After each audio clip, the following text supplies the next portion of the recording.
The World Bank's Spring 2025 Poverty and Equity Brief reports that India consumption-based Gini index fell from 28.8 in 2011 to 12 to 25.5 in 2020 to 23, ranking it fourth globally in income equality, behind Slovakia, Slovenia, and Belarus, placing it in the moderately low inequality category.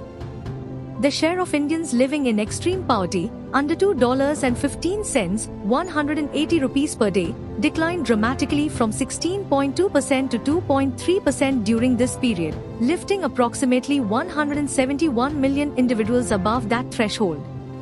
Using the broader $3.260 rupee per day line, poverty stood at 5.3% in 2020 to 23. The reduction was broad-based across rural, 18.4 to 2.8%, and urban, 10.7 to 1.1% areas. These gains are attributed to a range of social welfare and financial inclusion policies: Jan Dhan bank accounts, 550 million plus, Aadhaar-linked direct benefit transfers saving 3.48 lakh rupees crore, Ayushman Bharat health insurance covering 410 million people, Mahatma Gandhi National Rural Employment Guarantee Act scheme, MGNREGA, employment, and PM Kisan support for farmers.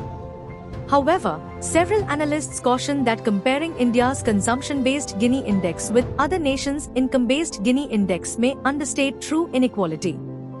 Income inequality Gini index is estimated at over 60, while wage disparities show the top 10% earning 13 times more than the bottom 10%. Wealth concentration remains high, the top 1% hold over 40% of national wealth.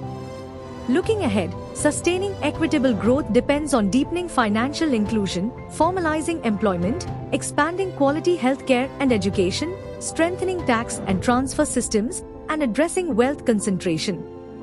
India's strides, lifting hundreds of millions out of poverty, reflect significant progress.